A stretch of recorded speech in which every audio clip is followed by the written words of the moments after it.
I certainly think that we should work towards. So I want to be careful that we don't only have, certain visions come to mind when we think of social housing type projects. So, and there's a number of questions that can come up when it comes to social housing, particularly because the details in the U.S. context still are being flexed out. But the broad vision is that it would be affordable, long-term housing that would be mixed use and mixed income. So you can imagine, ground level is grocery stores, daycares, schools, restaurants, you name it. And then, upstairs are all apartments. And, in terms of income, historically, we only provide public housing to low income people here in the United States, but that creates segregation. And it creates, stigmatization of those programs. In terms of segregation, it really creates economic segregation. So it concentrates poor people in these areas. And unfortunately, a lot of businesses discriminated against poor people.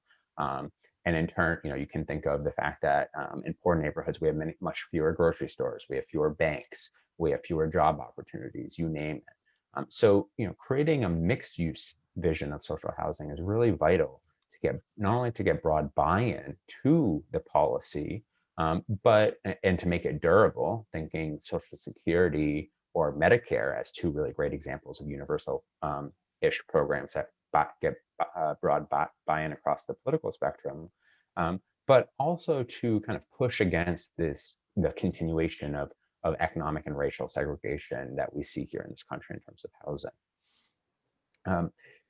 You know, some people might ask, who's going to own this social housing? And my response to you is that, there's a lot of different forms of ownership. We can talk about this later if folks are interested. You can think about, often government would own this, frequently at the municipal level. You can think about nonprofit and community land trust ownership in many instances. And you can also think about things like cooperative ownership. So there's a lot of different ways to pursue this. Right now, in terms of kind of push on this broader vision at the national level, there is a very exciting bill introduced by Representative Ilhan Omar that calls for 12 million affordable housing units to be built. And there's also an exciting bill from Representative Alexandria Ocasio-Cortez and Senator Sanders that essentially looks to upgrade existing public housing stock and to build out additional affordable housing. So there is growing momentum for this idea in Washington. In fact, President Biden himself ran on a platform to build 1.5 million additional affordable green units. I think what's critical is that we make sure that those are units that are social housing units that increase tenants' long-term kind of not only commitment to social housing, but the social housing commitment to those tenants.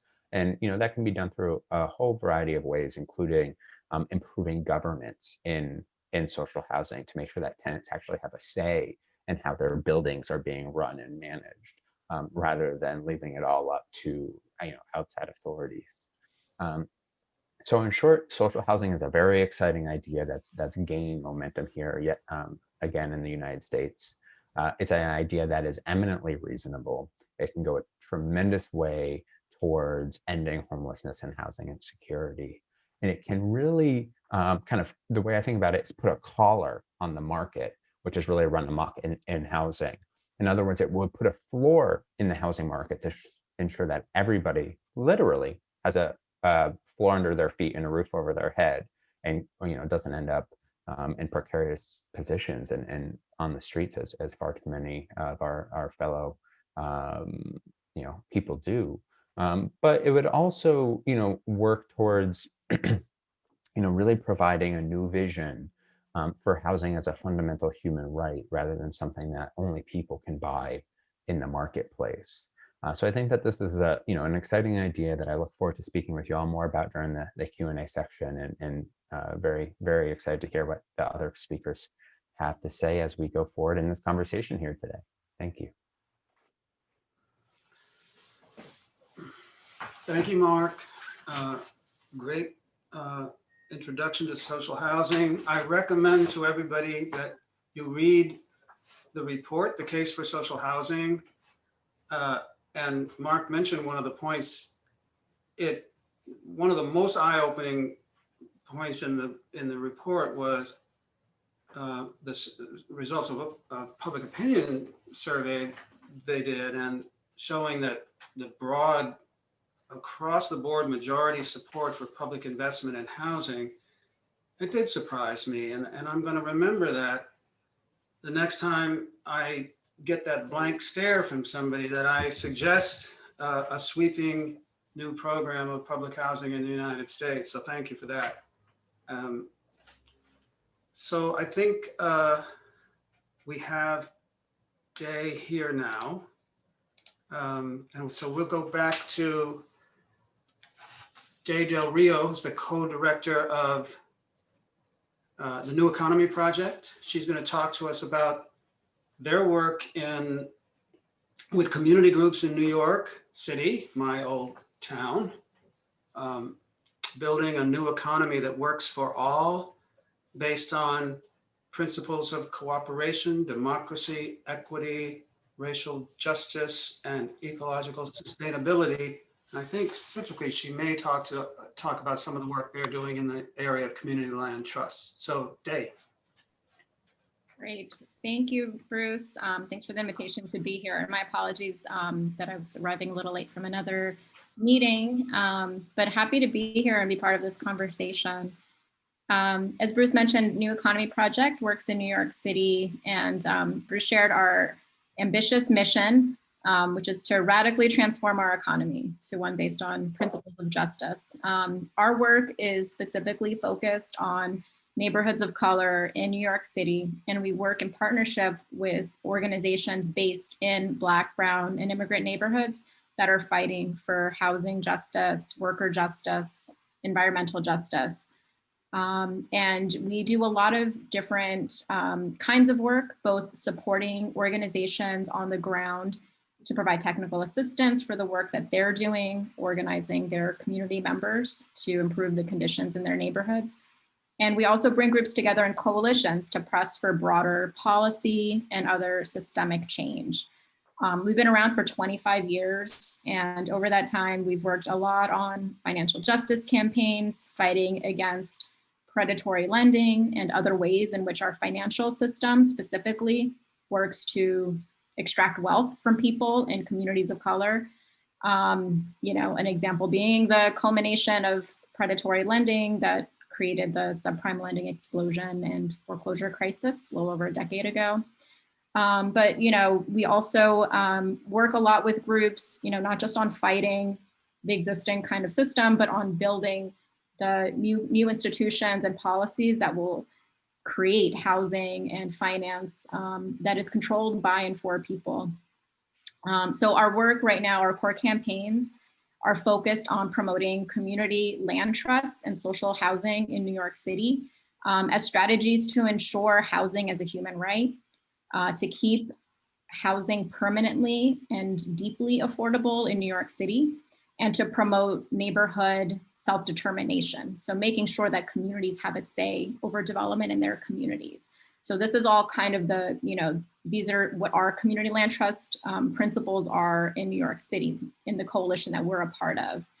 Some of our other campaigns that relate, so I want to mention them, are public banking. So we're fighting for a public bank for New York City and have a coalition that works on that as well. And the idea there is that New York City could actually create its own bank and use public dollars. New York City is a huge city, right? So we have tens of billions of dollars just through our operating budget alone that go through Wall Street banks. What if the city created a bank that used its financial resources to make sure to reinvest locally in our economy, in neighborhood development, and in things like land trusts and permanently affordable social housing? So we see that as very much connected to the work that we're doing on CLTs, to the work that others are doing, expanding worker cooperatives, food cooperatives, and other models for neighborhood-led development. I'll just quickly say that just quickly talk about a couple of the highlights of our current community land trust work, and then, you know, happy to save the rest for conversation. But I do want to point out that, you know, one highlight is that a couple of years ago, there was one community land trust operating in our entire city of 8 million plus. And it was decades old and came out of a very different, you know, kind of movement and time in New York City. And it's a Cooper Square Community Land Trust in Manhattan's Lower East Side.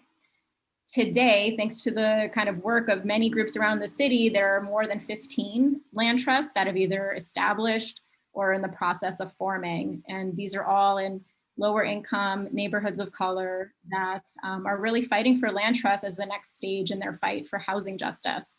And so we have, you know, we're working in partnership with these and other groups to support their work. And, you know, the land trusts here are looking, you know, specifically at housing that's deeply affordable. So to very low income people that, you know, don't even earn enough to qualify for the limited affordable housing stock that New York City has. But also looking at other ways that land can be used to support development in their neighborhoods that combat speculation and make sure that people have healthy, thriving communities. So they're looking at, you know, retail space and mixed use development that can support local mom and pop businesses, to support worker-owned co-ops. Thinking about using land and also to support community-owned solar gardens and other renewable energy approaches. You know, space for local nonprofits that provide supportive services in their communities. So housing and our housing affordability crisis is really at the heart of the CLT movement, but groups are also, you know, through engagement and, you know, planning sessions in their communities, really thinking beyond that and, you know, trying to figure out, use their kind of CLTs as platforms on which more development that meets community needs can happen. So it's kind of foundational for transforming their communities.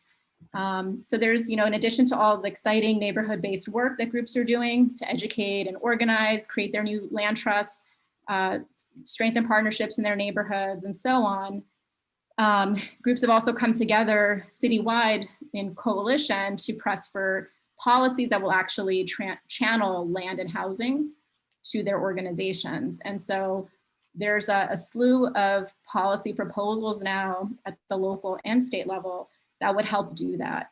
And one example is at both the state and local level, we have opportunity to purchase act legislation that would give tenants and community groups a first right of refusal when certain properties are put up for sale. So that's kind of a private market strategy. And that would, you know, have to be coupled with funding and subsidy so that groups could actually do that in New York City, where, you know, even in a downturn, housing prices are not easily attainable by nonprofits. But also, in addition to that, there's land bank legislation that's being put forth and other kind of other legislation that would basically prioritize land trusts and other nonprofits for public land disposition. So making sure that, you know, that's kind of a principle of our coalition, that we think any resources that the city has, whether it's land or housing or funding or other subsidy, that it should really be prioritized for organizations like CLTs that maximize public benefit and also make sure that they preserve that subsidy, right? By holding the land outside of the speculative market and making sure that the housing and other development is affordable forever, essentially. So happy to be here and learn more from others that are doing this kind of work, and happy to answer questions and have a discussion later as well. Thank you so much. Third speaker is Stephanie Reyes, I think. Yes, yes, Stephanie Reyes, welcome. She is the State and Local Policy Manager at Grounded Solutions Network. So I'm pretty sure we'll be hearing a little bit more about CLTs, among other things. She's coming to us from Oakland, California. And the title of the presentation is Social Housing at the Local Level. So Stephanie. Oh. Great, thanks so much, Bruce, appreciate it. And thanks, Destiny, for doing the slides. This is going to be interesting. My plan today is to just give a lightning fast description and introduction to 3 things that I consider kind of social housing, or at least social-ish housing. I think everyone has different definitions, so I'd be very happy to talk later about, if folks consider these things social housing or not. Next slide, please.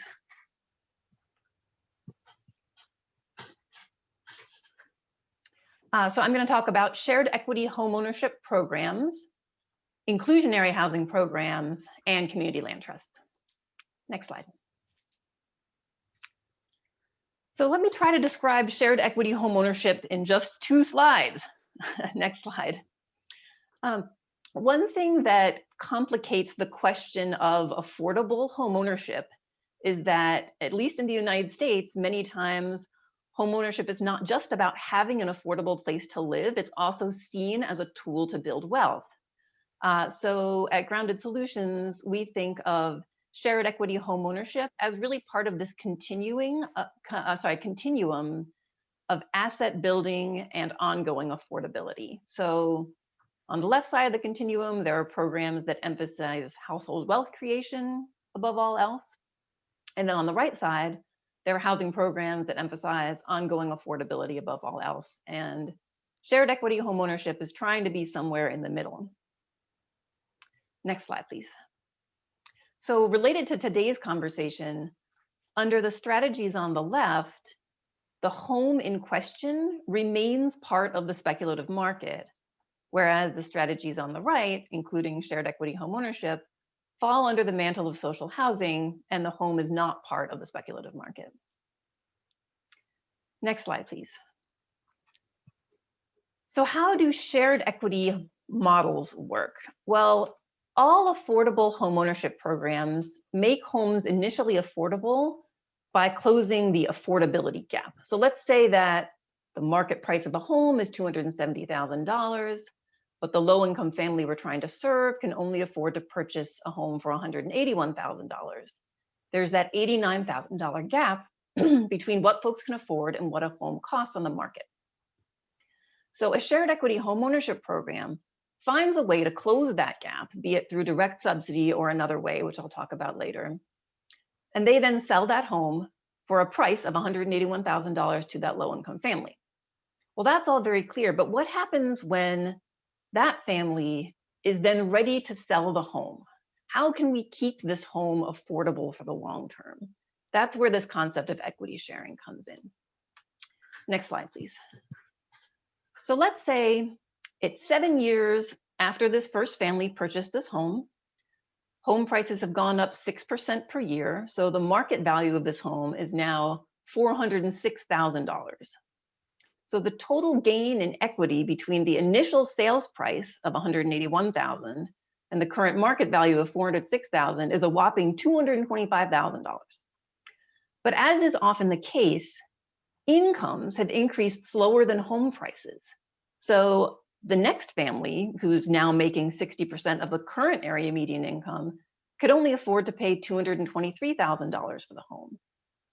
So the program now, the shared equity program, has to fill an affordability gap of $183,000 between the market value of the home and a price a low-income family can afford. And that's where this equity sharing comes in. So shared equity programs often try to design their resale formula, which defines how much equity the current homeowner can gain when they sell the home, so that the current homeowner's share of equity is roughly the difference between the price they paid, the $181,000, and the new affordable price of $223,000. So the seller gets that share of the equity, in this case about $42,000, and the remaining share of the equity, in this case the $183,000, stays with the program and is used to again write down the new sales price of the home to an affordable price. Sometimes people think, well, man, it doesn't seem fair that a low-income family only gets $42,000 while this program, the government or the nonprofit or whoever, gets $183,000. But it's really important to understand that the local government or the nonprofit isn't somehow pocketing $183,000 in cash, right?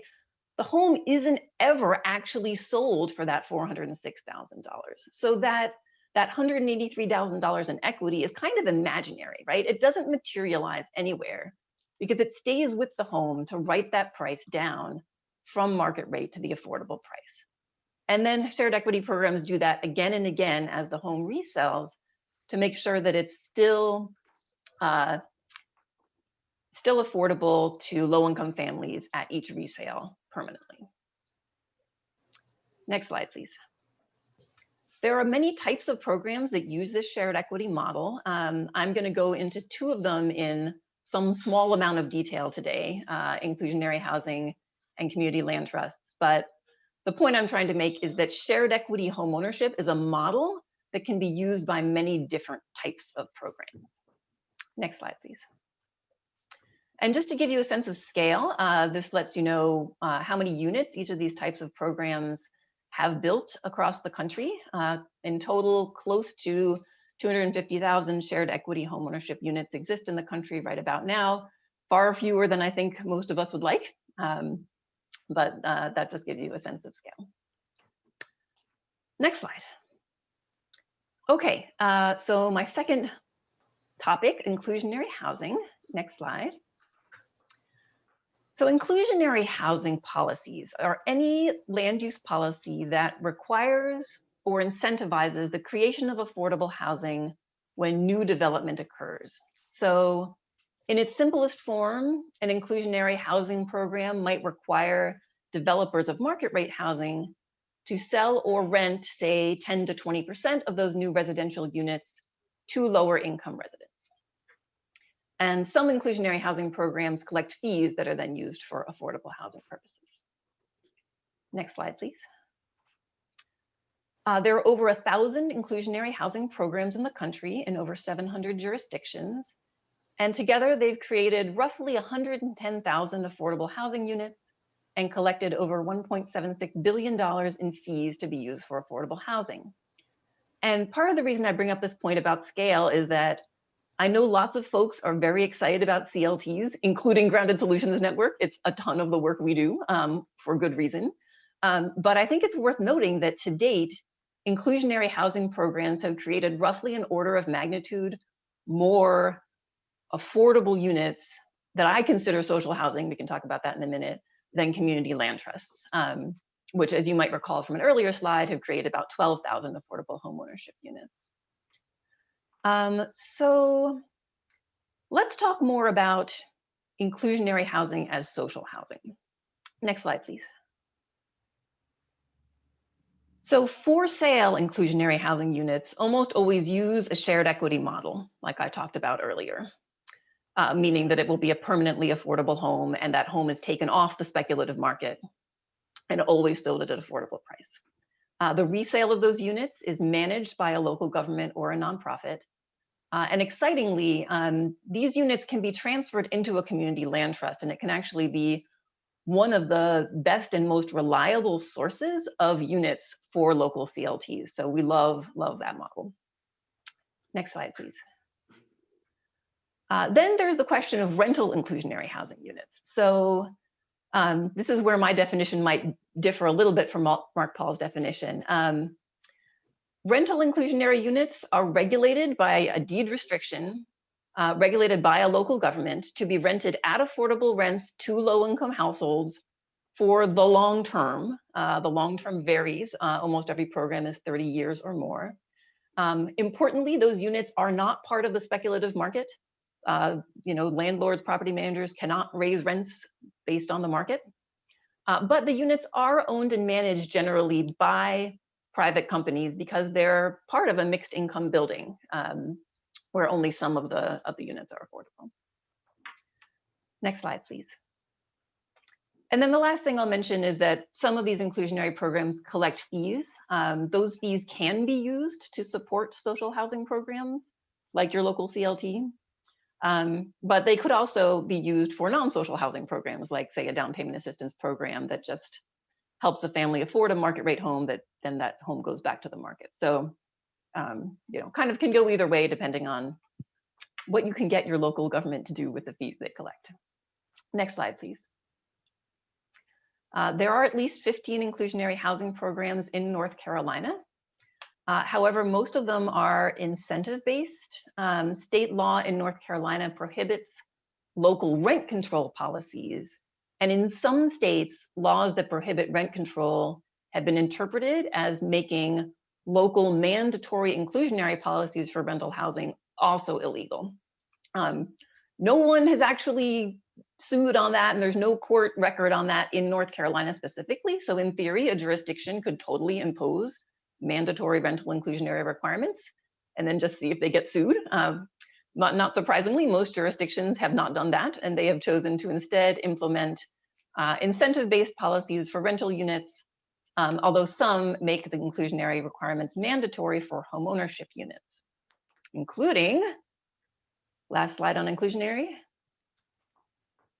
Chapel Hill, town of Chapel Hill. This is just one example, but they have a program that's mandatory for homeownership and voluntary for rental. They've created at least 215 permanently affordable shared equity homeownership units. And those units, for the most part, have been transferred to Community Home Trust, the local CLT. So great example of that. Okay, next slide. Last section, CLTs. Day already talked a little bit about this, so I'll try to keep it brief. Next slide, please. So a community land trust is a community-controlled nonprofit organization that acquires, owns, and stewards land permanently. And they're most known for providing shared equity homeownership opportunities where the homes are removed from the speculative market. Next slide. The classic community land trust serves a defined geographic area, typically a neighborhood, and membership is open to anyone within that defined service area. Classic CLTs have a tripartite board. Next slide, please. Which is 3 equal groups of representatives: leaseholders, which is people who live or work on the land; community members, people who live in that defined service area; and technical experts, funders, or other stakeholders. And because 2/3 of the board is made up of community members, that's why we call CLTs community-controlled organizations. I should add that there are now a lot of CLTs that are emerging that deviate from this tripartite board. And also some local governments like Houston and Detroit are using a CLT-like model, but not exactly this model. So even though this is kind of the classic CLT, it's no longer kind of a standard model. Next slide, please. CLTs use this dual ownership model where the individual purchases and owns just the improvements, the house, and the land trust retains ownership of the land underneath the home. Next slide. A 99-year ground lease ties the two together.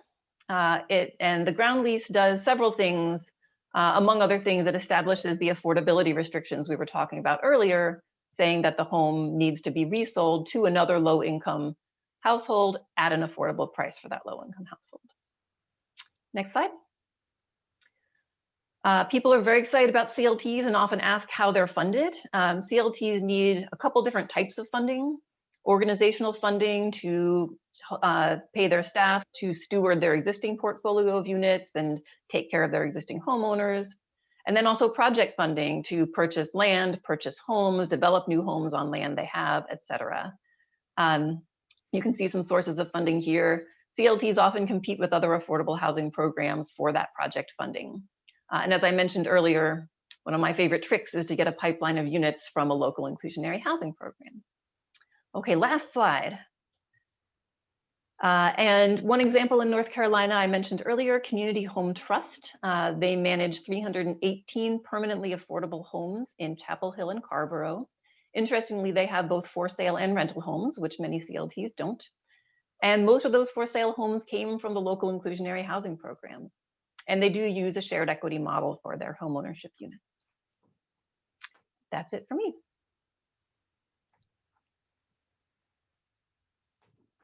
Thank you so much, Stephanie. Now, Stephanie raises a great question when we ask, how come I the homeowner, don't get to benefit from that $150,000 appreciation in my house? Isn't that the whole point? But at some point in this conversation, we're going to have to put the social in social housing. the beneficiary of long-term affordability is not just me, but it's the future buyer, the future renter, the members of the community. It's why we have community representation on CLT boards and community representation and all the organizing efforts we do around social housing, because we're trying to start to try to see housing as not just a killing that I can make, if we weren't cured of that already in 2008, but something we can build for the community. So I really appreciate that presentation.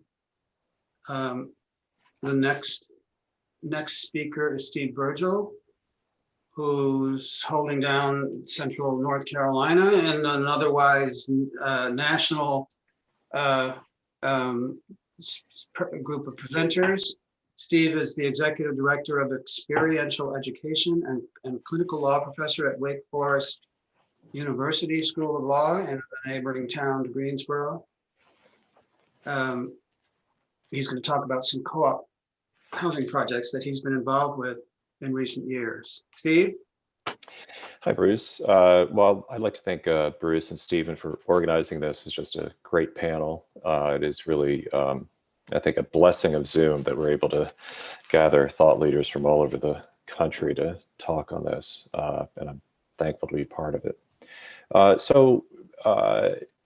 going to frame what my main point on some of the co-ownership structures we're working with here in a sort of a broader theme that Mark sort of started about home ownership in the United States in some ways.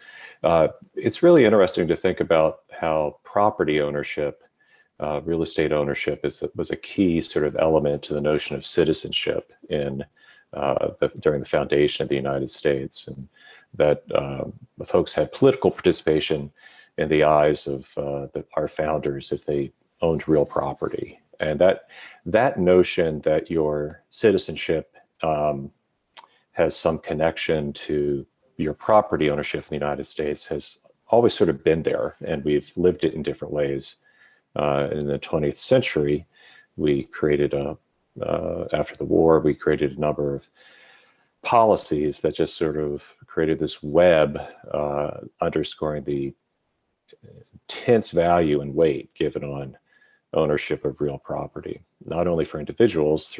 We've mentioned a number of things like asset development. Home ownership becomes really for many people, the largest asset they have in a family. But for cities that look for property tax to drive any number of things from education to EMT service, et cetera, home ownership and the creation of wealth through home ownership is a huge part of that whole structure. And Vienna was mentioned, and I know a little bit about Vienna, and I think the difference is really worth thinking about in this conversation and more broadly. The Viennese do not see the value of home ownership limited to the people who live in the building, or housing is limited to the people who live in the building. The notion of housing and how one is housed is really part of the fabric of the city, and it really underscores a different relationship to the notion of citizenship and ownership of property than what we haven't, sort of looked at in the United States.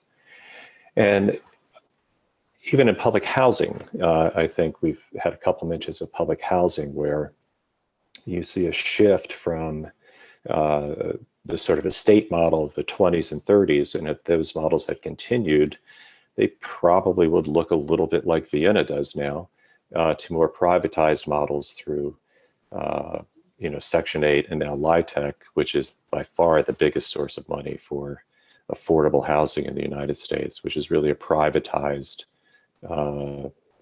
mechanism to create real estate wealth for investors at one level. So this creates all the problems we've talked about, both in locking people out of housing, but I think also in sort of corrupting the notion of what a citizen is in the United States in some real way. a lot of the work that I've been doing in this space, I will say I've spent a lot of time in housing. In a former part of my life, I worked for a law firm, and we did a lot of work in the asset-backed securities market, LIHTC market, derivatives, credit swaps, and that type of thing. So at one level, I know that area pretty deeply. But for the last 5 or 10 years, I've been doing more work on alternative ownership structures for housing. And more recently, the past 3 to 5 years, looking at cooperative ownership of housing, specifically manufactured housing parks, cooperative ownership in a way that allows for limited equity to be gained by homeowners. And in particular, in markets that have very, very speculative run-ups in values, areas around Asheville and other cities where housing prices are just phenomenally insane, and yet economies depend on workers who really cannot afford ownership or housing at all in those markets. Those workers are depended on to run. So we've created a number of limited equity home ownership structures where the folks who had been renting their manufactured housing are now end up owning a part of an entity that owns that housing. They can participate in the equity to a point, as if they decide to move as a group to another space. But the entity collects equity above a ceiling and turns it over into more low-income housing or affordable housing in the same area that's being served. And so this is really completely private. Folks are putting their own money together to make these deals happen, and then relying on funding from some again, private entities that are providing the funding to get the transaction done. I'm happy to answer any questions about that, but that's generally the work that I'm doing. And I will say that in my role in my clinical practice, there's tremendous interest in North Carolina, and I know in other areas, in finding alternative ways to own real estate, own housing, and finding alternative ways to share in the equity that's created as markets mature. And so I'll just introduce that as sort of an introduction to my work. Thank you. Hearing Steve's, a little bit about Steve's background makes me think we might share a little bit of our same story of the lawyer who used to work in private practice for, financiers, and later came to see the error of his ways. Our next speaker is John Washington. John is an organizer and political educator with People's Action. He's based in Buffalo, New York, and he's a staff member of the Homes Guarantee Campaign. And I think he's going to talk a little bit about that campaign, its comprehensive proposal to achieve affordable housing for everyone. John, welcome. Welcome. Thank you so much for having me. Definitely want to start off by sharing great thanks for the work that Mark Paul has done to support our work in validating and justifying, the vision that we have. It's often that economists choose the side of oppression, and so I definitely want to shout him out. And also the work of Grounded Solutions. I was one of the founding members of the Fruitbelt Community Land Trust, and that would not have been possible, without that. I'm going to start first by sharing a little bit of my personal story and just telling you how I arrived at the analysis that I currently have and the work that I currently do. And then we'll get into some of the points of our campaign. So I've lived all over the country. I was born in Brooklyn, New York, and had a father who really wanted to move up the corporate ladder.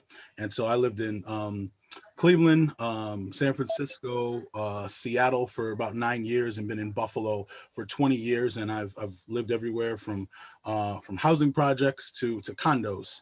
And I think that has given me a really unique perspective, very young, at just the range of ways that people live, and the range of situations. And I think from a young age, been looking at all this and just like, how did this happen? Like, why? Like, what the gross shifts in wealth and inequality have always blown my mind. And went through a lot of stuff as a young person, and in Buffalo, New York, partially because of the deregulation of banking and the credit boom that happened from 1998 on, that eventually crashed our economy in 2008. Buffalo, New York was decided to be the central place for credit card and other kinds of debt collections. And the main reasons for that were that it had the cheapest land and the most unemployed people. Buffalo is the third poorest, sixth most segregated city in the country, always competing with Cleveland and Detroit for number one. And those particular cities are part of a part of history that really call the question, what housing means for our society, and how it is defining of existence, not just where a person gets to live, but of social housing and of social infrastructure, right? Where our houses are is a reflection of the values of where we live. And I did debt collections for 10 years because that's one of the only jobs that not college educated, large Black man with a record can get. And I learned so much. I've always been radical, always been a student of economics and trying to figure out what's going on. But when I got there, they gave us these bootstrappy narratives. If you make the most phone calls, you'll make the most money. If you work, just keep working harder. Don't take breaks. All of that dribble. And I've always been an organizer even before I knew I was an organizer. So I started one-on-oneing the best collectors, and they told me some very important things. The first thing they told me was, debts don't get collected, they get refinanced. Like, if you want to make real money, there's no way that most people are ever going to be able to pay their debts. The companies know it. Everybody top to bottom knows no one can pay their shit, right? Excuse me, I do swear a little bit, but and so that kind of blew my mind. And then first they said, so don't call Black people, don't call people of color, don't call poor people. And at first I was very indignant about that. I was like, my people deserve to be collected from like everybody else, even though I really didn't actually want that. And then they basically showed me all of these maps and all of these statistics, and they taught me what privilege was. And they basically said, we understand how this country works. We understand how racial housing dynamics have defined space for the entire country, and it's fractal. And every single region you go into, there will be an urban core. There will be a core of people who are wealthy within that urban core in large skyscraper type buildings. And there will be concentric circles. And then there will be different stages of gentrification that will put different suburbs in different economic positions. And so these are, again, people in their mid-20s that are figuring out how to collect debt, that basically studied the definition of space, place, and race in our economy, and came to this conclusion that the best way to collect debt is to intimidate people in the suburbs out of the extra money that they have but don't actually need. And so it really blew my mind. But at the time I was homeless. I was going through a terrible time in my life where I could not stay out of trouble because I did live in the suburbs as a large Black man. I didn't have a lot of education. And so I followed and I did what they said. And lo and behold, they were right. And so it really grounded me in one, our economy, everybody knows that it doesn't work, right? It is actually fundamentally accepted fact that none of this works, and it produces way more debt than anybody will ever be able to collect. And now debt is even become a commodity. So I got into foreclosures, and then I started learning about mortgages. And Mark really put this so eloquently, a mortgage really doesn't make a lot of sense, right? A bank giving you $500,000 and then waiting for 30 years to get repayment. That's an enormous amount of risk that no bank would ever take and would have ever even thought of if it wasn't a need of the federal government at the time. And so, I started to understand the relationship, because when you did a foreclosure, the debt for the foreclosure was considered a write-off, a profit and loss write-off on the taxes of the bank. The debt would be then sold to the collection agency that I worked at, and the bank would retain the property. So the person made all their payments. then the bank owns the property, and the bank still has a debt that they can collect on the property, and they can still sell the property. And there was absolutely no risk for them to take out to do the mortgage in the first place because of these facts. And I was mind blown that I was being asked to get money out of people who had just lost their homes for no other reason than to fix their credit, when there was no way that paying that money would get them their home back. Blew my mind. But again, I was stuck, right? I wanted to get my own place. I wanted to get my life together. And so I followed the instructions of these great collectors, and I became an amazing debt collector. And part of the reason why was I also started building relationships with bankers.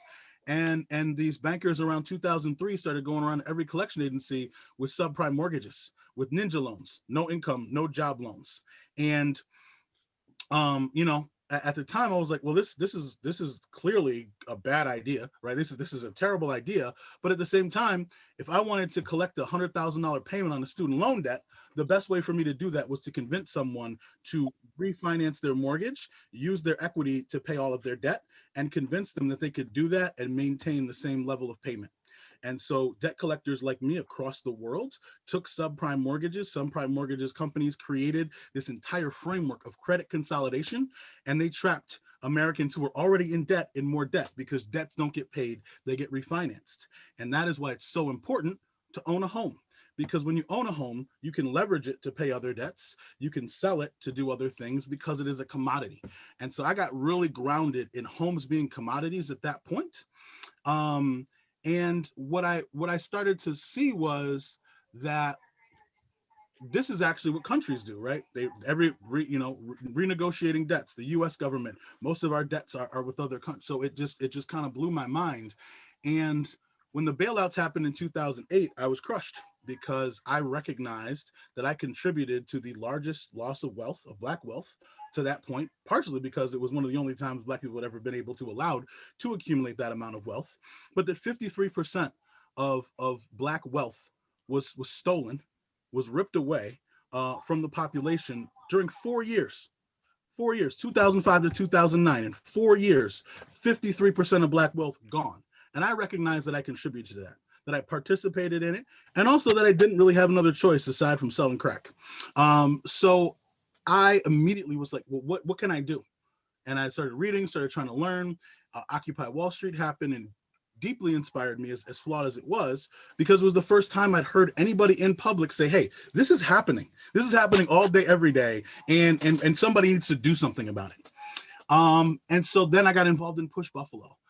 And Push Buffalo was rebuilding houses. They were taking toxic assets that were owned by Governor Pataki, governor of New York State at the time, because these banks played so many games of credit default swaps that they couldn't prove title to the house. So when they went through all of the toxic assets, there were this large sets of homes all across the country, and Buffalo was the number 4 region of these, that were literally given to state governments, because in court, these banks could not prove no one could prove any level of ownership.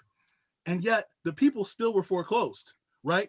And again, it's mind-blowing that our processes, legal processes run by lawyers, people who went to law school, define systems that allow for people to be evicted with no proof by banks, no proof whatsoever of ownership. So, well, we evicted all these people, but the banks really shouldn't know these homes, so we're just going to give them to the state. So Push Buffalo ran a campaign, we got some of the homes, and we started doing affordable housing development. Well, my job was to teach people like how that process worked and to help them work to do community development work.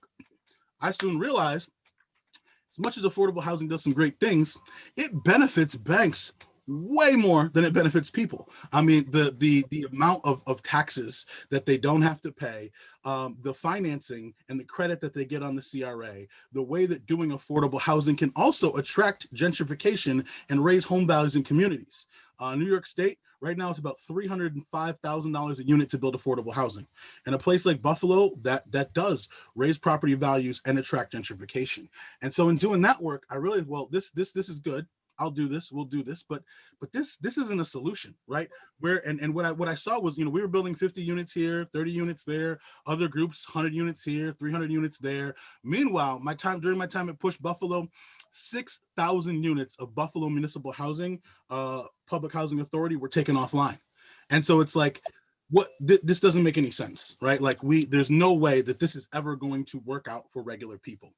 And then I also started to see that the same consultants, the same lawyers, and the same architects who were building for the big developers were, making $300 or $400 an hour on our projects too, and that the majority of the money that was going into the process actually wasn't about the housing, and we were doing it, I think, incredibly well.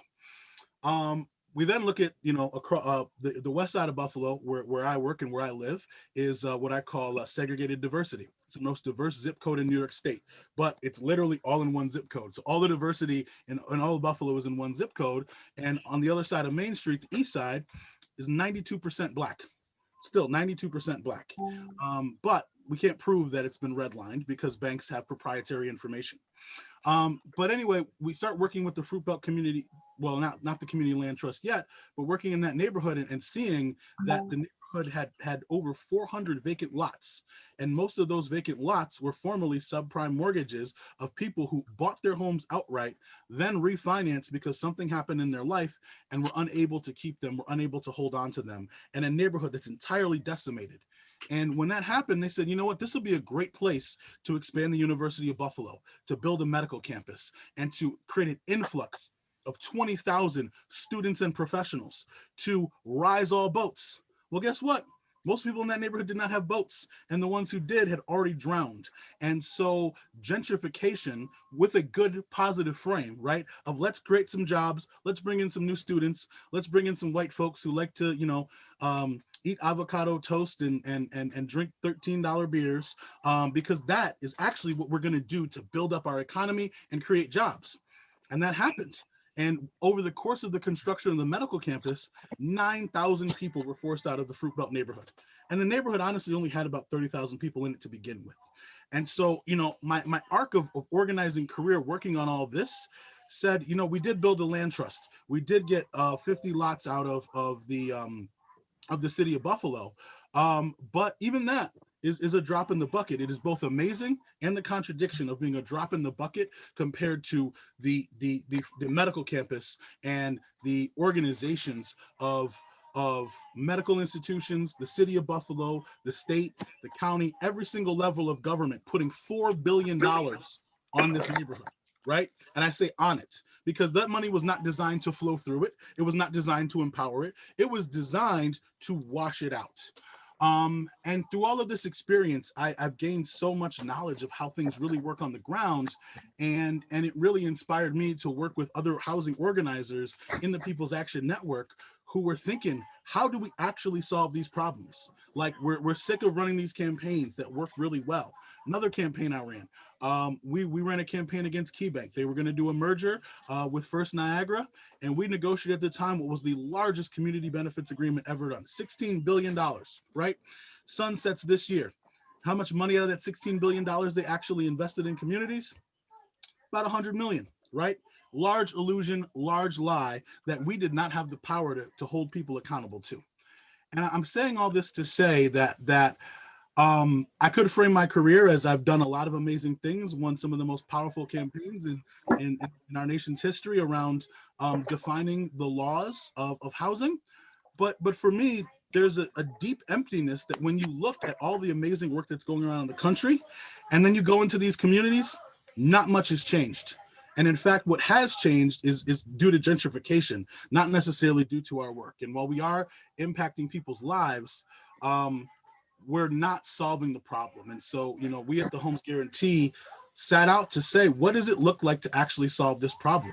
What is the ultimate answer? What is the big, bold thing that we need to do? And that is, and that's where we developed the Homes Guarantee platform. But before I talk about that, I really want to ground folks, especially in this particular space, in the idea that you cannot solve problems that you're not willing to look honestly at. And so this is not a problem of inclusion. This is not a problem of mathematics and figuring out the right detailed frameworks. While those things are very valuable, this is a problem of apartheid. We actually have to acknowledge that we live in a country that operates based on apartheid. It creates separate systems for separate people and designs barriers for people to be able to have the success and rights that they deserve. And so if we continue to operate from the perspective of it's about the numbers, it's about the details, it's about the little things, that is there to distract us from the fact that this is about power. This is about power. There is a myth out there that public decisions are made in the public interest based on the best information available in order to preserve public good. And that myth has never once in the history of this nation been true, right? Public decisions are made in the interest of the wealthiest, most powerful, and most ruthless people. And it is my contention that if we are not willing to wrestle with and understand how to use our power from our intellects, minds, job positions, social networks, to our very bodies themselves and the leverage that some of the home ownership in groups like this creates, then we're not going to solve this problem. We will only create more complex ways to solve the problem for a small enough group of people not to make an impact. And that's the art of politics, is how do you let people do a little bit? How do you let them do little things that help lots of people in lots of little ways without ever addressing the fundamental nature of this work? And I think people need to remember, we didn't always have a housing market. Housing wasn't always a commodity. And in fact, we have public housing because the federal government said the market can't build this housing. The federal government said we have to figure out a way to subsidize banks so that they'll do these mortgages. Literally, the entire market is defined by the creativity of the federal government and by the fact that the federal government felt in particular moments that it needed to step in to drive the market. And now we're in a position where the market is now controlling the process, and the tables have been turned and it's been flipped. And we need to remind folks, and especially folks in the federal government, that they created mortgages, that they created public housing, that they gave away trillions of dollars to white soldiers coming home from World War II in order to build suburbs, that they spent modern day trillions of dollars building interstates, studying Black homeownership rates, and cutting through them with eminent domain. We need to remind our federal government that not the bankers, not the developers, not the house flippers or the property brothers, but the federal government created this problem, and the federal government needs to use its full power in order to solve this problem. And really, it's not that hard. All we have to do is the reverse of what we did before. Instead of giving trillions of dollars to white soldiers returning from World War II, we should forgive student loan debt, and we should give 0% interest loans to African American, Latino, and other marginalized communities to be able to experience the same things that were, again, manufactured by this federal government. And so when you look at the history of housing, we also have to acknowledge the history of white violence. We have planning and zoning because of white violence. This illusion of the liberal North needs to be destroyed. The reason we have the frameworks we have, the reason that we have the rules we have about where, when, how, and what conditions people live in are because of apartheid, are because when World War II ended and during World War II, when the two great migrations of Black people not moved north out of their own decisions and volitions, didn't have work to do in the South in the same way because of technological advances, and were literally bussed by military contractors to big factories for war production from the South to places like San Francisco, LA, Buffalo, New York, Chicago. This movement, this mass migration, and think about it, 4 million Black people moved north. And the North burned down communities, right? The North killed people, right? The white liberal legacy that we talk about when we talk about FDR, and we even talk about Lyndon Johnson. These are folks who came out of communities that literally were willing to kill to keep Black people out of them. And so when I hear questions like, well, what do we do about housing? The first thing we have to do is acknowledge how we got here. We got here through violence and apartheid. And if we want a peaceful solution out of this situation, we have to think about the amount of power that we're willing to use against fascism. And I just want to close to say that while Donald Trump was many things, I think people have to recognize that he was a developer. Him and Rudy Giuliani used racist policing practices and the manipulation of New York City government to build a real estate empire and to build a model that then they used to build an international real estate empire and rise to the prominence of being the president of the United States. The real estate industry runs the world, along with the banking industry and with fossil fuel industry that needed these interstates and needed this car-centered way of living in order to make oil the defining resource in our economy. And we are fighting against some serious things. We're fighting against inflation. We're fighting against automation destroying jobs. We're fighting against climate change. We're fighting against gentrification and every other form of commodification of every process in our world. And if we ultimately want to be able to survive as a species, we have to get really real about the risks that we're willing to take, about the actions that we're willing to do, and the conversations that we're willing to have about changing housing. I would love to talk deeply with everyone about the definitions of social housing and all of those deep details. But the reality is, if we are not building power in every single community in this country, if we are not using and leveraging every ounce of our power in the same way that real estate developers and profiteers are, then we will never be able to see that vision.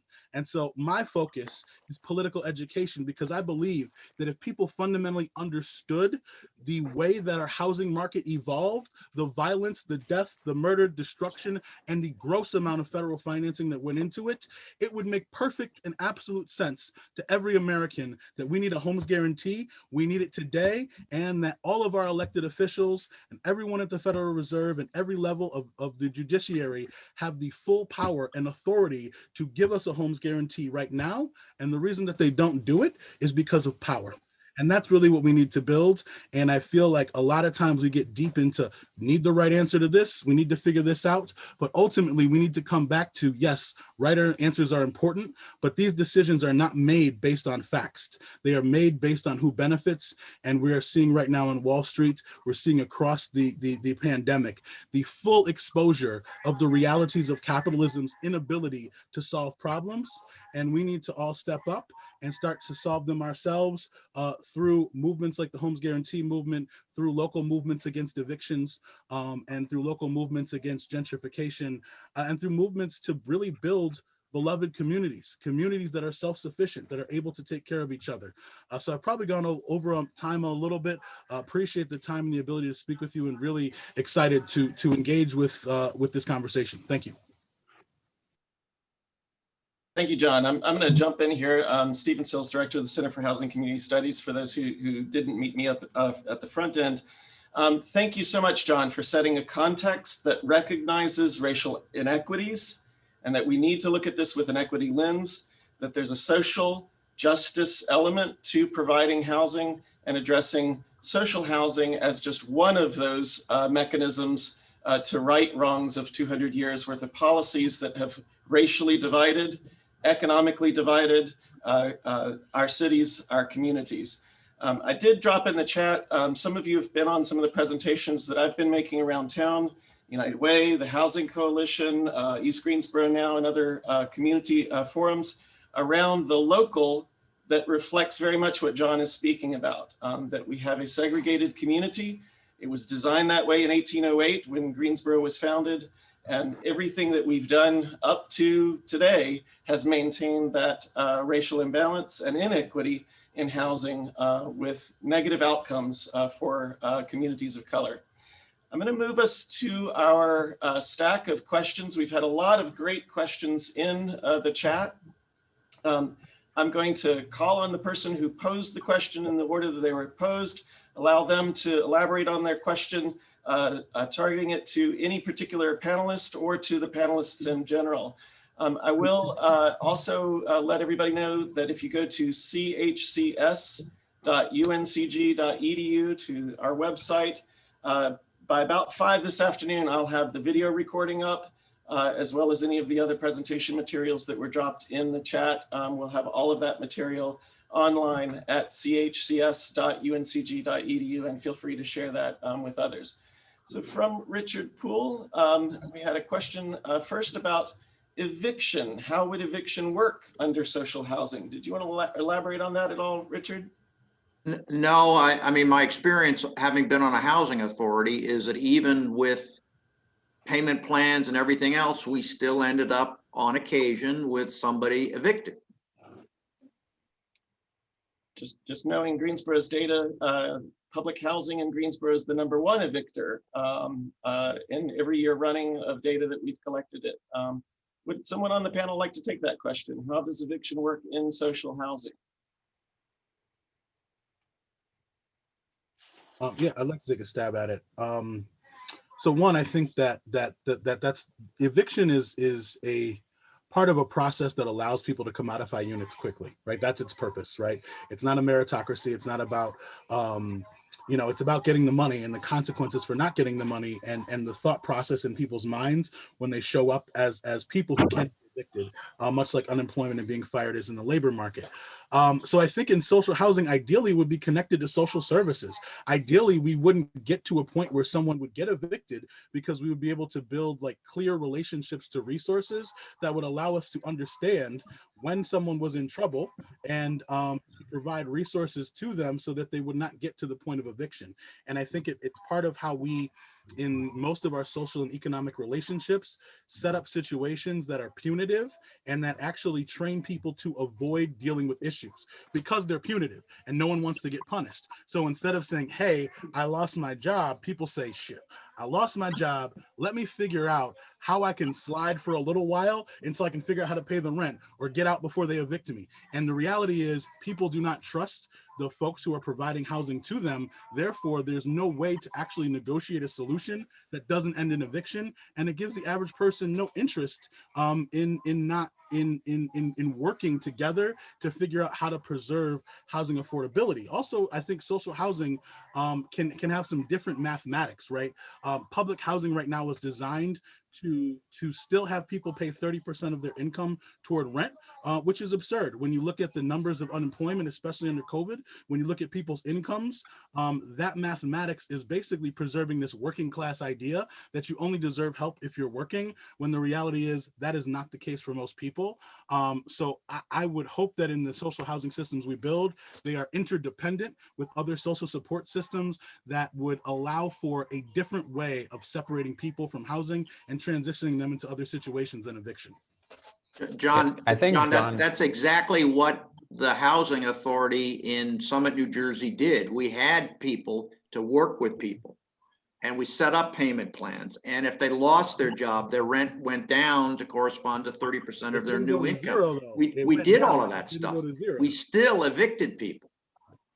So just to be clear here, I think John covered most of it, and I don't know the exact case Richard's talking about, but the vision John and I are working off of is a universal housing program that eliminates homelessness.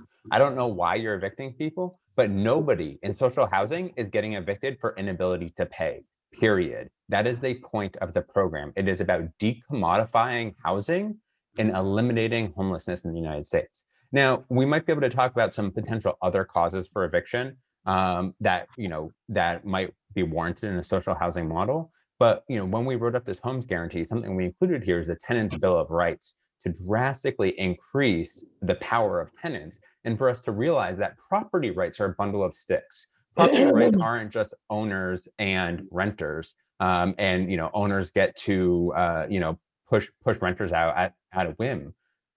Renters, including in the social housing model, have significant property rights to stay in their existing apartment.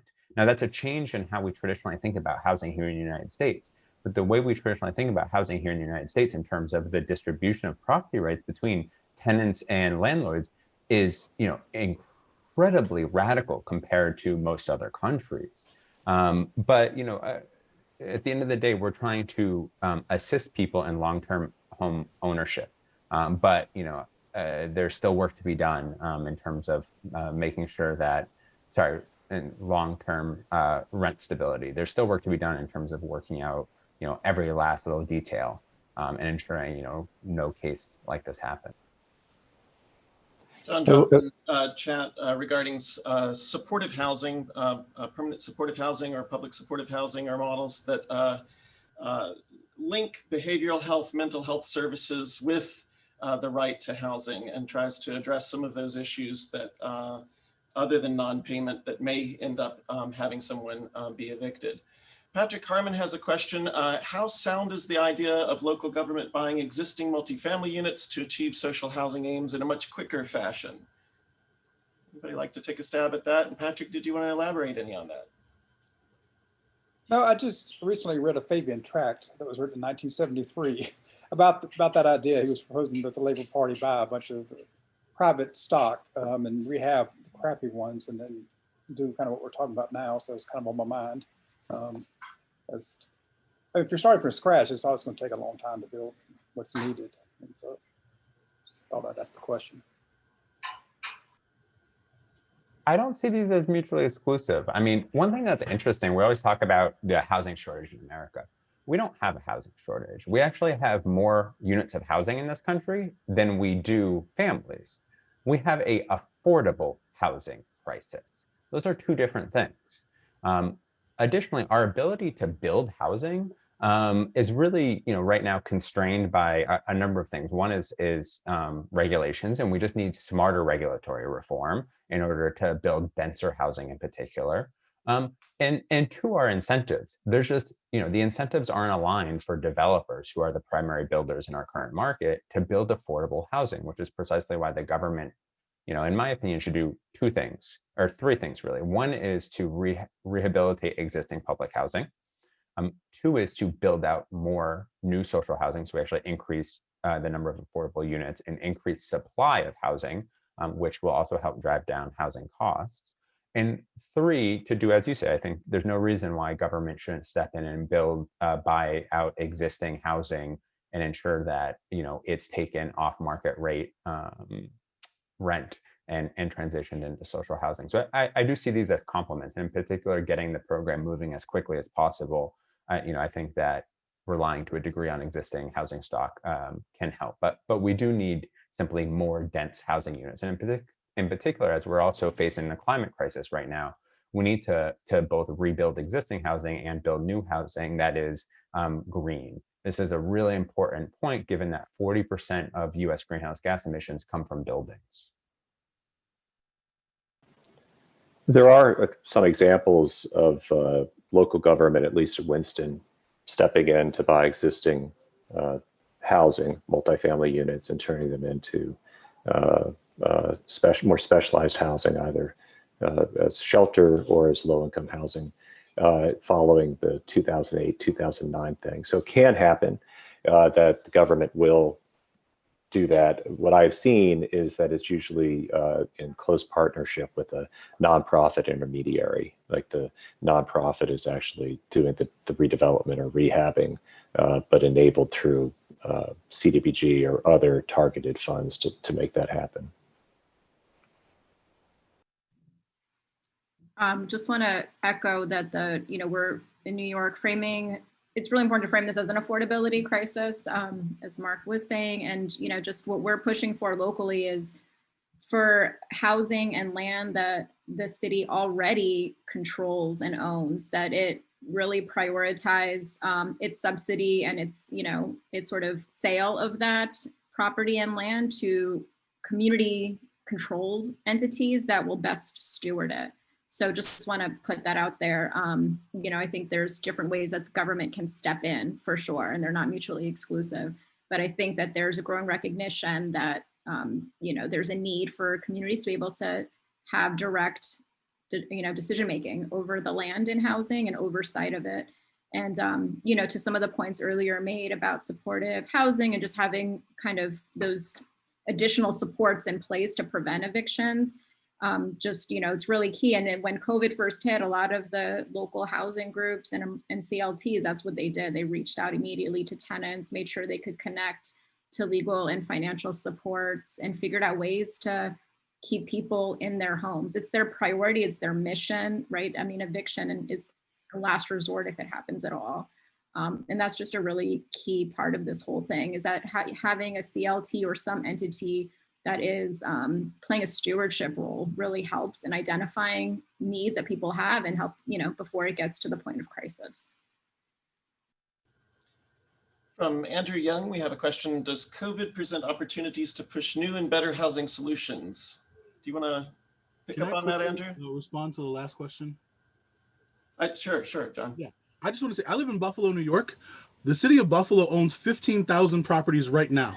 I don't know what it is in Detroit, Cleveland, but they're the cities, land banks, we already own the housing. And I just want to say that, like, our local governments are just as corrupt as our federal governments. And that is why we need social housing that is ultimately controlled by community land trusts, limited equity cooperatives, because basically local developers have bought access to the public land that we own. And if you look at most of the high rises and big developments, especially in mid-level cities, they were sold not to people, not to community members, but they were actually held away from community members in order to be sold to private developers, because cities have an interest in raising property values to raise property taxes, taxing low-income folks, taxing the homeowners, the older homeowners, while giving enormous tax breaks to developers. And I think that, again, that apartheid of the amount of money that we're giving to private developers and property taxes versus what we're taking away from our communities, if we flip that dynamic, definitely those entities should be giving the land back to communities with the resources to redevelop it. Thank you, John. Andrew, your question regarding COVID and new opportunities. Do you want to elaborate on that? Sure. I think this is a quick two-parter. To be fair to the panelists, maybe in their perspective, do they see that COVID just flashing up now to deal with COVID stuff? But is there a political moment here where they see that there are real opportunities to make changes as to in the housing issues? And then the quick part two is speaking more specifically to Greensboro, North Carolina. Since we've got all our, I think we have all our city council members and mayor for election. Would anybody want to take a stab at what we all here in Greensboro might be asking for or demanding or suggesting to folks as the price of our votes? And I do know that there are many old timers in the room here who might have a much better perspective on me on that, but I wonder about this opportunity moment. So I'll just leave it at that. Thanks.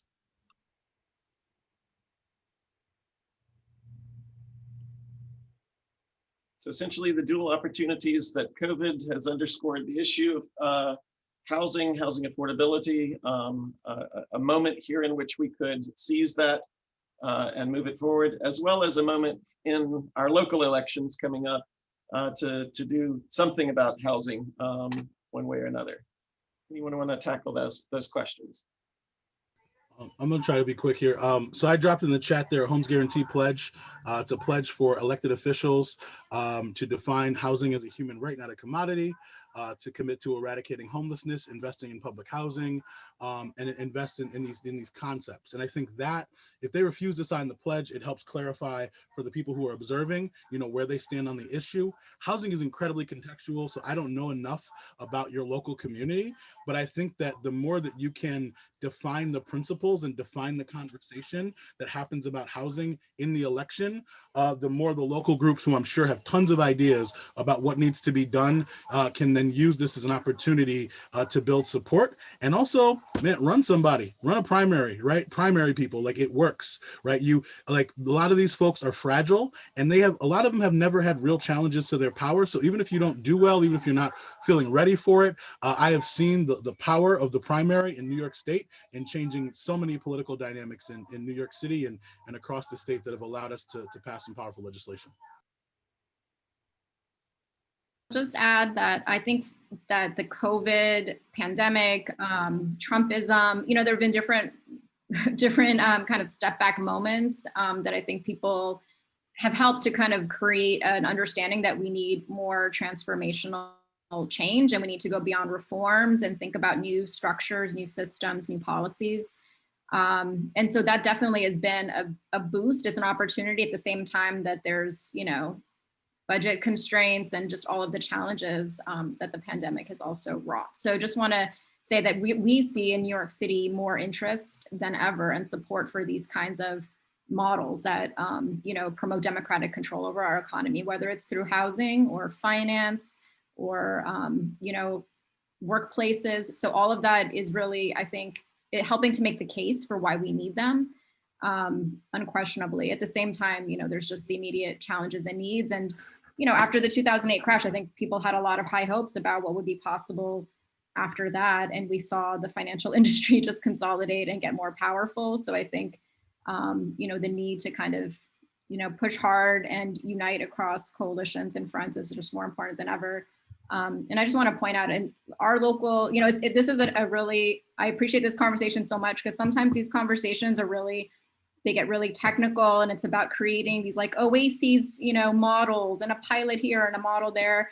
And it's not about systems change. So I'm glad that, this group seems to be diving right in and taking that for granted. So just want to say that represents a huge stride in the conversation around this work that I think wasn't there a few years ago.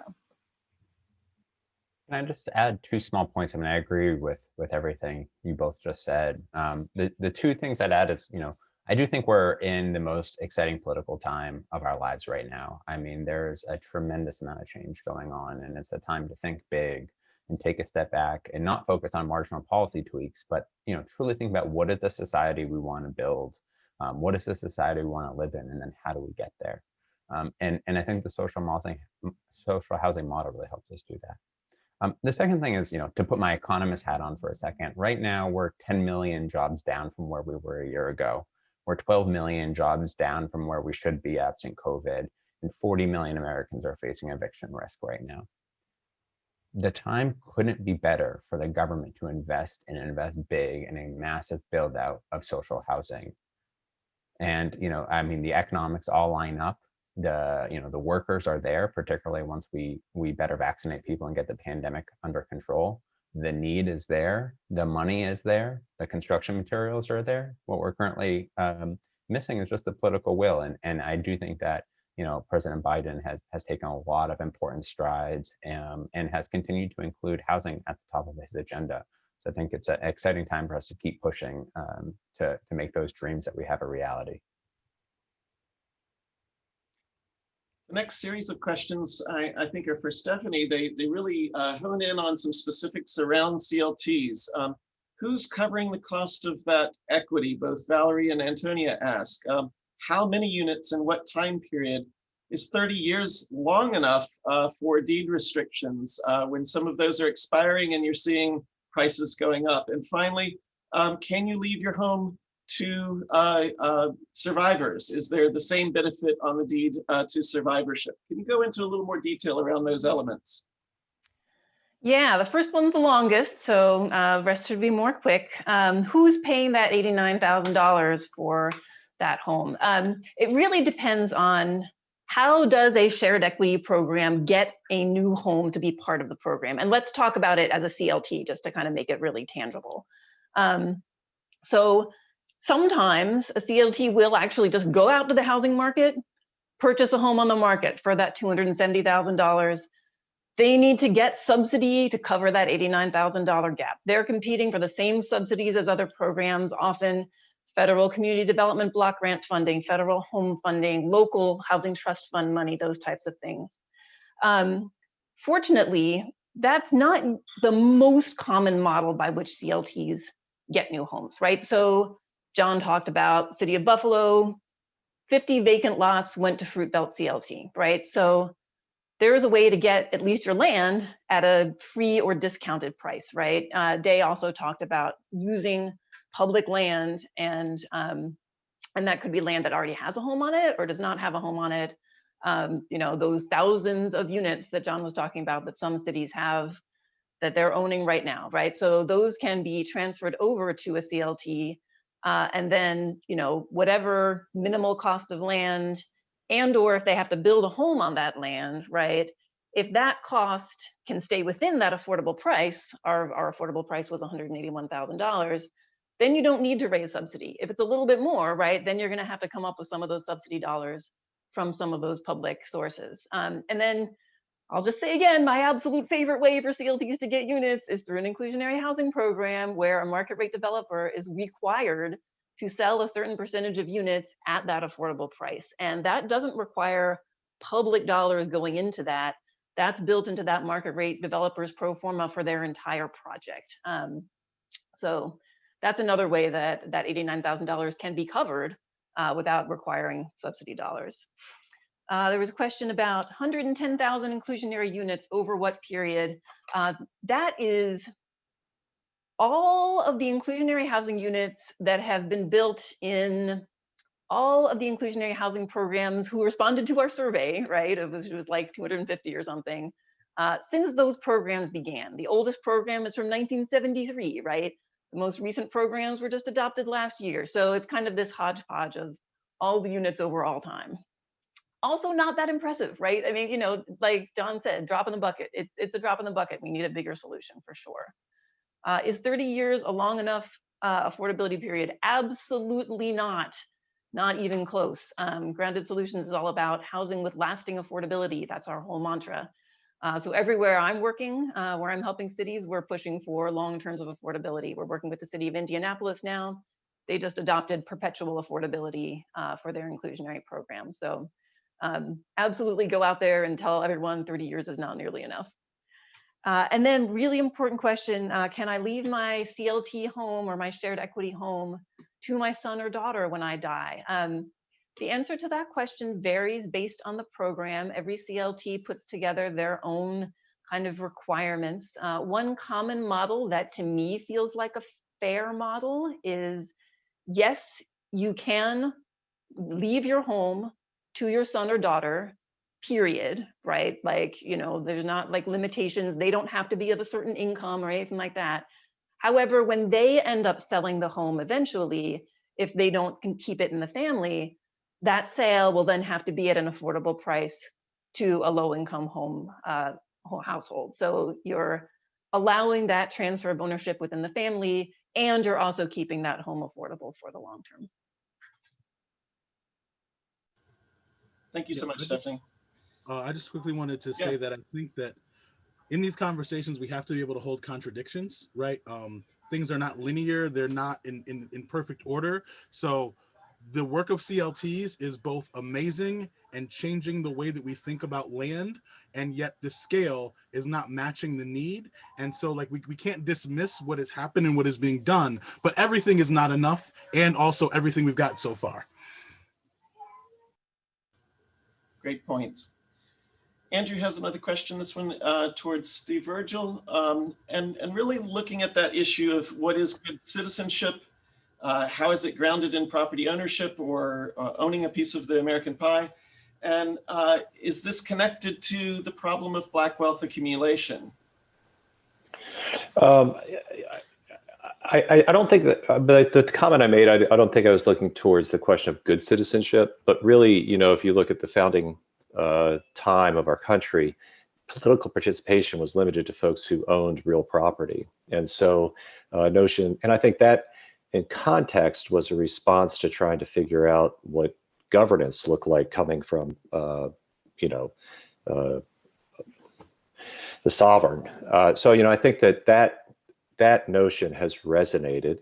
I think it's one of the things that contributed to the wealth gap along racial lines in our country. But I think that is sort of a separate issue in some respect, the notion of that political participation or citizenship is linked to ownership of real property is really just a foundational thing to our country. And we have expressed that in different ways. And one of those expressions has led to this significant wealth gap along racial lines. Yeah. But to be clear, I'm not saying that you have to own property to be a good citizen. I'm not saying that.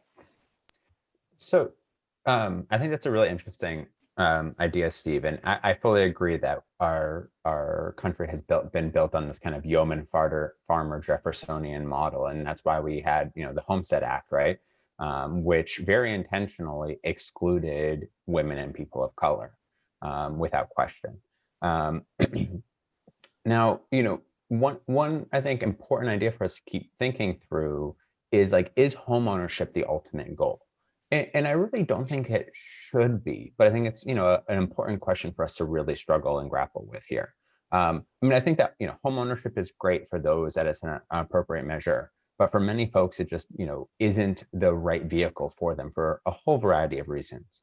First of all, you talk to retirement experts or investment experts. What's the first thing they tell you? Diversify, diversify, diversify. Well, what's a home? It's putting every single asset you own in one basket, right? So, that's one thing to think about. A second thing to think about is what is the ultimate goal and why do we care about homeownership? Well, we care about homeownership because it does two things. It provides a long-term stable place for people to live, and it increases people's ability to achieve economic security. I don't think that either of those things should be dependent on homeownership. I am lucky enough to be a homeowner. I'm not saying that we should discourage homeownership per se. I'm just saying that we should think about how to diversify our pathways to universal economic security and universal long-term secure and stable housing. But yeah, the historic point, Steve, I couldn't agree more. Can I make a follow-up statement? So, I think it's interesting. We do think of home ownership as an asset, a commodity, a financial thing. But, constitutionally, the notion of property is also sort of a limit in our Constitution in these really interesting ways that limits the intrusion of government on personal liberty. And so our notion of ownership of property in the United States is linked to not only citizenship, but also autonomy from government. And the example of Vienna is different. Examples throughout the world in other spaces where notions of autonomy and citizenship are separate from ownership, but instead are part of a broader notion of citizenship and co-participation in governance. Vienna, is what at the time that the social housing structure of Vienna was created was really a socialist state, or pretty close to it, at least as a city. And the notion of government itself was pretty close. We don't share that in the United States. And so I think that that notion of real property ownership plays out not only economically, but also politically, and then also as a defining feature between the individual and government and the power of government. Yeah, I just want to say this is a really important conversation to have. One, this country was not designed to be free. This country was designed to give everyone a little piece of it that they thought that they owned and an entitlement to more, right? And it's like a global, the bourgeoisie here was a global phenomenon, and really one of the first times that regular white people were able to have a piece of this level of power that has kind of redefined all of housing existence forever forth. And so we have to recognize that we have to totally separate any notions of meritocracy or human worth or value, right? This is a strategy to get a lot of people to come here, to get a little piece of land, to work the land, to produce, to be sold. It's all about economics. And so when we talk about Black home ownership, generationally, there has been Black home ownership. And every generation's Black home ownership has been strategically dismantled through either white mobs of people lynching people or through policy, right? And to me, the bailouts and what will probably happen through this pandemic will be very similar, because Black people are not, we exist not at the same economic level. So I think I reject any notion that assumes that one single thing, one single act like owning a home is going to fundamentally change all of the social relationships of Blackness. When the reality is it might make things a little better, but it's still apartheid. So Black home ownership is still on a separate spectrum with separate financing, separate quality, the ability. We still have restrictive covenants, and even if there aren't restrictive covenants, man, I spent like 6 years of my life in the suburbs as a kid. I didn't want to be there. Like, no matter how much more like physically comfortable it was, I couldn't wait to like get on a bus back to the hood to be around people that would like accept me socially. So I think this illusion that capitalism can ultimately be an ultimate solution for Black people, we have to reject that. Contradictorily, we do need to fight for some level of stability to figure out a better solution. And I think this idea that if you're not a homeowner or if you're a renter is ridiculous, because if there was full home ownership, the market would collapse. The market actually requires transactions, it requires motions, it requires homelessness the same way the labor market requires unemployment. So if everybody owned a home, like the entire thing would collapse. And I think that'd be kind of cool. Maybe we could see, what goes beyond that. But I think it's great for Black people to want to own homes, but I think this obsession with home ownership as freedom is the way capitalists have convinced us to do their dirty work for them, as they have for generations. And please read up. There's so many books, and I'll drop some in the chat, about the history of Black home ownership and how it actually created class within class of separating Black people.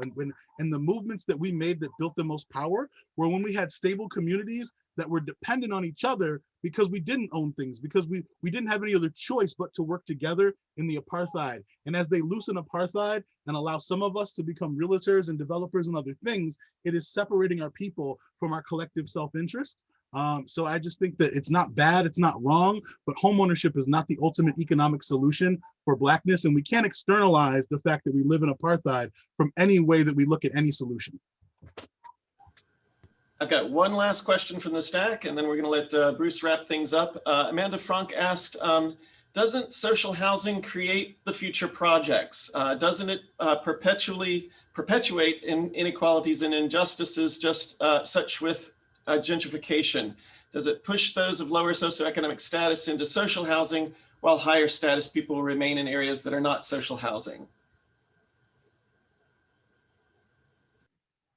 Yeah, I just wanted to kind of, in my mindset, I'm thinking really about how culturally we have the concept of the American dream that people touched on, that dream is home ownership. And I'm trying to kind of, considering how divisive our country is right now, trying to understand kind of the cultural things that impact the barriers to social housing. And for example, much like how tiny homes, now you see on TV all these tiny homes, and what are tiny homes? Tiny homes are in a way, they're an iteration of what everyone referred to as like trailers and trailer parks. They're in my mind, they could potentially be a reiteration of that. So kind of what vulnerabilities some of the ideas behind social housing have that could, despite all the best intentions, end up being another reiteration of kind of the systemic inequities and needs. So that's kind of what I was trying to get at.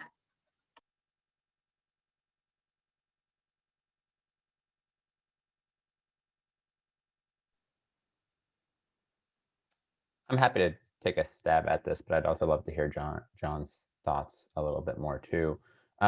So, the government, when you refer to places like the projects, the government created those. The government, corralled poor people and people of color, put them in low quality housing stock in areas, significantly separated from access to public transit, separated from access to quality jobs, separate from access to community resources. The government created the projects.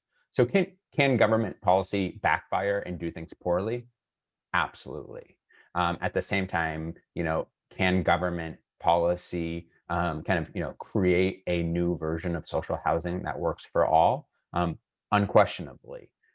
We can write great policies and we can write bad policies. And I think it's up to not only our elected officials, but everybody in this room to hold our elected officials accountable and work with our elected officials to develop policies that really lift up the most vulnerable in our communities. One of the big things about social housing, as the Homes Guarantee defines it, is that this is mixed use housing. It builds in a universal aspect to create integrated, thriving neighborhoods, and specifically pushes back against this idea that social housing is only a good for poor, disadvantaged people. That's really important for creating broad buy-in and a strong universal public good. Libraries, strong universal public good, right? Libraries aren't stigmatized that they're only a good for poor people. Public education, another good example. Public education, of course, has gone through some really interesting battles, particularly as we work to desegregate public education. And that's where you had the huge rise of private schools and religious schools. So, there are a lot of stories we can learn from history. But, going back to multiple different models in Europe, we see that they've been able to do a really good job of building mixed use, mixed income social housing that really, creates integrated neighborhoods that thrive rather than just concentrating poverty where there's a very limited opportunity for people to have a dignified life and make a living.